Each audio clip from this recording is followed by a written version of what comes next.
¿Qué es una arritmia cardíaca? Es cualquier desviación o alteración del ritmo normal del corazón.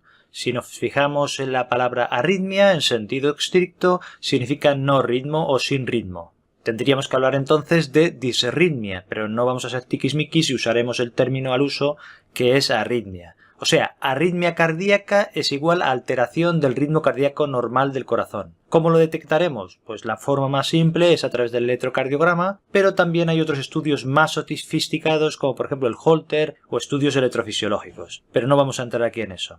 Si afirmamos que una arritmia cardíaca es un trastorno, desviación del ritmo cardíaco normal, la pregunta del millón es ¿cómo es un ritmo cardíaco normal? Los criterios son los siguientes. Primero, la frecuencia cardíaca es de 60 a 100 por minuto. Ya expliqué en un vídeo cómo se calculaba, o sea que no voy a seguir con esto. En segundo lugar, el nódulo sinusal es el origen del latido cardíaco. Esto lo sabemos, ¿por qué lo sabemos? Pues porque las ondas P de origen sinusal son positivas en D1, D2 a VF y de V2 a V6. Cada onda P va seguida de un QRS.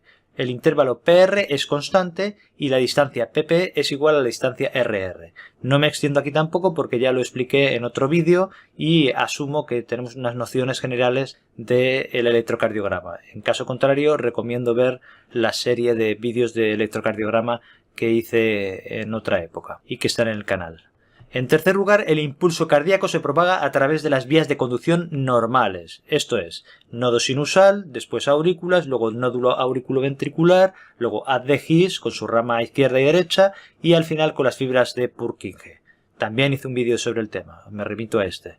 En cuarto lugar, la velocidad de transmisión del impulso cardíaco es normal. En las aurículas normalmente el impulso se transmite a 0,5 metros por segundo. En el nodo auriculoventricular es más lento, porque hay un retraso, tiene que ir coordinadas las aurículas con los ventrículos y aquí habrá un retraso que significa que el impulso nervioso a través de este nodo se transmite a unos 0,05 metros por segundo. En los ventrículos el impulso cardíaco se propagará muy velozmente por el haz de His y sus ramas izquierda y derecha a unos 2 metros por segundo y al final estas ramas se dividirán en un sistema de fibras de Purkinje extenso a más velocidad a unos 4 metros por segundo y así irán a toda la extensión de los ventrículos y se permite así la rápida despolarización ventricular causando la sístole. Entonces, si se altera algunos de los puntos anteriores, tendremos una arritmia cardíaca. Una arritmia no implica que tenga que haber una patología subyacente, porque algunas son frecuentes en personas sanas, como por ejemplo impulsos prematuros aislados que no tienen una significación patológica. Pero a pesar de que hay muchas arritmias de este tipo que son inofensivas, algunas sí que pueden ser serias o importantes e incluso pueden amenazar la vida. Por eso es importante conocerlas y diagnosticarlas, porque puede ser que no bombeen suficiente sangre y entonces puede haber problemas. Clasificación de las arritmias cardíacas. Aquí nos podemos encontrar mucha variedad de clasificaciones, pero no nos vamos a calentar la cabeza. Básicamente hay dos tipos de clasificación. Una es según la frecuencia cardíaca, que podemos dividirlas en taquiarritmias o bradiarritmias. Las taquiarritmias será cuando la frecuencia cardíaca sea superior a 100 por minuto y las bradiarritmias cuando esta frecuencia cardíaca sea a menos 60 por minuto. Y después tenemos otra forma de clasificar, que sería según el origen del ritmo cardíaco. Tendríamos entonces arritmias sinusales, arritmias atriales o auriculares, arritmias nodales o de la unión y arritmias ventriculares. En realidad lo dividimos en dos tipos, una serían las arritmias supraventriculares y las otras las arritmias ventriculares. Las supraventriculares serían las sinusales, auriculares y las nodales. Entonces lo que hacemos es, después, entre estas dos clasificaciones, pues unirlas y... Entonces tenemos dos mecanismos fundamentales. Uno sería un trastorno en la formación del impulso y después tenemos trastornos en la conducción de ese impulso. Estos serían los dos mecanismos básicos. En el primer caso, el trastorno de la formación de impulso, tenemos dos situaciones. Una sería una alteración en el automatismo y otra situación sería lo que se llama actividad eléctrica desencadenada. En el caso de trastornos en la conducción del impulso, también nos podemos encontrar con dos situaciones. Una serían los bloqueos de esa conducción y la otra situación serían lo que llamamos reentradas. A su vez, estas divisiones las podemos subdividir en problemas. Por ejemplo, el automatismo sería un automatismo normal pero que esté alterado, o un automatismo que sea directamente anormal. Aquí, en el caso de la actividad desencadenada, nos encontraremos lo que llamamos postpotenciales, que luego iremos explicando todo eso, que pueden ser precoces o tardíos. Y en el caso de las reentradas, podemos distinguir entre anatómicas y funcionales. O sea que esta sería la visión general, que en próximos vídeos iré desarrollando de forma resumida. Primero recordemos cómo es el ritmo sinusal, que lo tenemos graficado aquí abajo. Cumple 3 criterios: que las ondas P tengan morfología normal, sean positivas en 2, 3 ABF y en las precordiales, y negativas en ABR. Que la frecuencia cardíaca esté normal, o sea, de 60 a 100 con regularidad auriculoventricular, y que todo QRS debe estar precedido por una onda P. Eso es ritmo sinusal. Ahora, la arritmia o arritmias son las alteraciones de este ritmo sinusal. Las podemos clasificar como las arritmias sinusales, que entre comillas serían como que las más normales, las bradiarritmias o arritmias lentas, las taquiarritmias o arritmias rápidas, y las otras como extrasístole o latidos de escape. Bien, entonces en las arritmias sinusales tenemos variantes como la taquicardia sinusal, es decir, que los criterios anteriormente mencionados se respetan, es decir, no hay ninguna alteración, solo vemos que hay taquicardia. Y por ejemplo aquí la frecuencia cardíaca es 150, es 150, pero el resto está normal. Esto puede ocurrir cuando te vas corriendo, cuando subes gradas, puede ser fisiológico, ¿no? Igual la bradicardia sinusal. La bradicardia sinusal, miren, aquí está en 50 la frecuencia cardíaca. Es menos de 60, pero respeta el resto, así que es bradicardia sinusal. Ahora, la arritmia sinusal es la variación que tiene la frecuencia cardíaca con la inspiración y la expiración. Y si no me creen, agarren el fonendoscopio, escuchen su corazón y vean cómo mientras ustedes toman aire, el corazón se hace más rápido. Y cuando ustedes botan aire, el corazón se hace más lento. Y eso se llama arritmia sinusal y es completamente fisiológico. Ahora, vamos con las bradiarritmias. Aquí vamos a hablar de los bloqueos. El bloqueo auriculoventricular de primero, de segundo grado con sus variantes Movitz 1 y Movitz 2, o Wenckebach, también se llama esta, y bloqueo auriculoventricular de tercer grado. Los bloqueos de rama no los incluyo en este video porque no son alteraciones del ritmo, sino de la morfología del complejo QRS, o sea, eso lo veremos en otro video. Entonces, el bloqueo auriculoventricular de primer grado solamente es el alargamiento del PR, del intervalo PR, es decir, el PR se medía desde inicio de P hasta inicio de P hasta inicio de QRS. Tiene los valores normales son de 0,12 a 0,2 segundos. Y si pasa los 0,2 segundos, es decir, el cuadrado grande, ya es bloqueo de primer grado. Por ejemplo aquí, miren, la P comienza aquí, el QRS comienza aquí y esto ya supera el cuadrado grande. Eso ya es bloqueo de primer grado, así de fácil. El bloqueo de segundo grado, esto les voy a poner un ejemplo divertido. El segundo grado se divide en Movitz 2 y Movitz 3, pero vamos a hacer una pequeña historia, ¿ya? La relación P y QRS es una relación de pareja, donde la P se llama Nicky y QRS se llama Carlos, y entonces los dos se aman, se quieren mucho, los dos son estudiantes de medicina, pero llegará el momento en que los dos lleguen a la rural y tengan que separarse, entonces cada uno se va por su lado y Movitz 1, ellos se van a ir separando, van a dejar de llamarse, van a dejar de escribirse y de repente, adiós, se acabó su relación, ese es el Movitz 1. El Movitz 2 es que ellos en cambio sí continuaron llamándose, escribiéndose, nunca se separaron.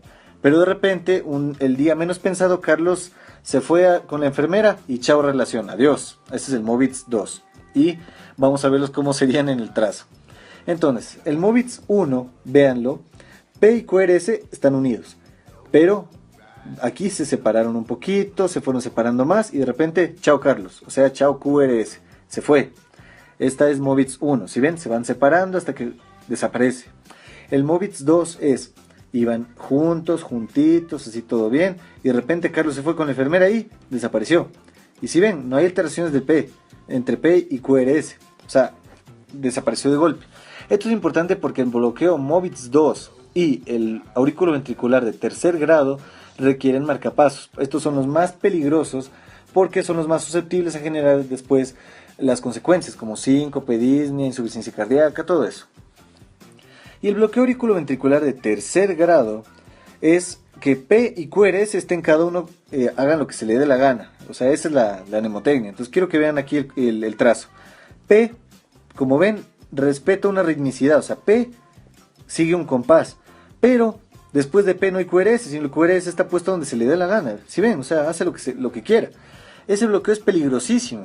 Porque entonces, miren, disminuye bastante lo que sería el gasto cardíaco y esto va a generar síntomas de bajo gasto y con su consecuente deterioro a futuro, porque si el corazón no alimenta los otros tejidos, tampoco se alimenta él mismo y va a entrar en insuficiencia cardíaca en un futuro.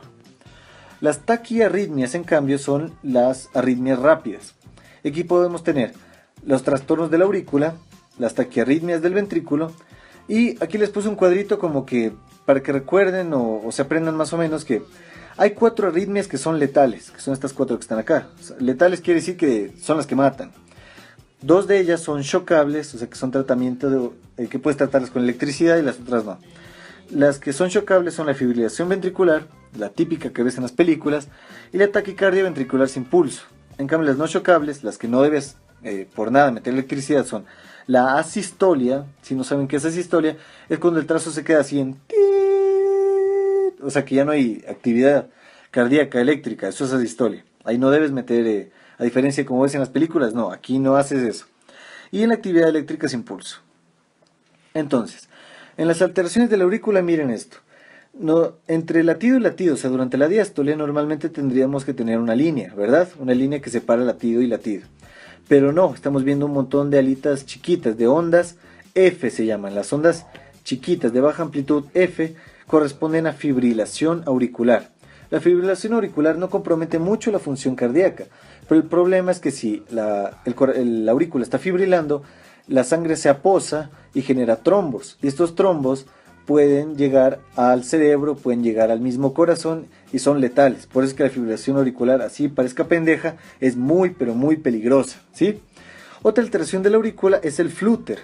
El flúter o aleteo auricular es que miren, aquí las ondas F, como las ven, son más grandes. Aquí la aurícula está latiendo, pero no sigue esta ritmicidad. También es un problema. Este patrón electrocardiográfico se conoce como los dientes de sierra, como lo ven. O sea, no es una fibrilación chiquita, sino son aleteos. O sea, es como que sí se está contrayendo. En cambio, en lo que se refiere a ventrículo, el ventrículo a medida que sube su frecuencia cardíaca se comienza a descontrolar. O sea, esto se va a descontrolar. Y entonces, sube de 150 a 250, tienes una taquicardia paroxística. Luego, cuando ya no puede mantener la morfología normal de sus latidos, se convierte en aleteo, más o menos como lo que vimos con la aurícula, pero más amplio. Y cuando ya es demasiado alta este descontrol del ventrículo, entra en fibrilación. Fibrilación es que el corazón comienza como está tan descontrolado, comienza a temblar, o sea, el corazón ya no produce ninguna contracción efectiva, entonces no manda sangre, tú te desmayas y el corazón no manda sangre a sí mismo, entonces este también se va a entrar en isquemia y te va a causar la muerte. Entonces miren, en estos gráficos que les traje aquí, vean lo que les he traído. Esto de aquí es una taquicardia ventricular monomórfica. ¿Esto qué es? Es una taquicardia franca, o sea, ya no vemos diástole, ya no vemos la actividad de aurículas porque la frecuencia cardíaca está rapidísima, pero sigue un patrón, ¿sí ven? Sigue un patrón. Esta es la taquicardia ventricular monomórfica. Esta de abajo es la polimórfica, porque ven que cambia la forma. Es decir, aquí es amplia, aquí es disminuida, aquí es amplia, disminuida. Esto de acá este fenómeno se llama torsade de points, es decir, torsión de puntas. Esto de acá es muy, muy peligroso. Esto es un paso de entrar en paro, así que esto tengan muy presente la torsión de puntas. Ahora, aquí igualmente les traje este es el aleteo ventricular, ¿sí? Este es el flúter ventricular. Esto ya es que el corazón está con una frecuencia cardíaca rapidísima, o sea, está ta. Entonces no hay tiempo suficiente para que haya diástole y cada contracción es menos eficaz, o sea, manda menos sangre, el corazón nos va a entrar rápidamente en un paro. Ahora, pónganle mucha atención a esta parte de acá. La fibrilación ventricular es cuando ustedes ven en el gráfico un descontrol, o sea, ya no hay nada, o sea, ondas así a lo loco. O sea, ¿por qué? Porque muchas fibras se están contrayendo al mismo tiempo y no hacen una contracción efectiva uniforme, sino todo el mundo está ahí, todas las células están ahí en desorden. Y entonces esta es la fibrilación ventricular gruesa. Gruesa porque todavía tiene fuerza el corazón. Entonces, tiene fuerza, pero la va perdiendo. Y a medida que la va perdiendo se va haciendo más débil, el corazón comienza a morirse y entra en fibrilación ventricular fina, que es esto de aquí. Esto es que el corazón ya está con lo último, ya se está muriendo, ya no puede más. Y de repente, asistolia. Asistolia es la línea, o sea que ya no hay registro electrocardiográfico. Entonces, ¿sí me entiendo? O sea, va fibrilación ventricular gruesa, luego la fina y luego la asistolia. Entonces, ¿qué debemos hacer aquí? En la asistolia, como no es chocable, tenemos que hacer RCP y esperar que haciendo el RCP el corazón mande un poquito de sangre hacia la aorta y con esto, así mismo, para alimentarse, tratar de revivir y entrar en fibrilación fina y luego tratar de entrar en fibrilación gruesa y normalizarse. Cuando ya está en fibrilación, ahí puedes chocar y salvarle la vida a tu paciente.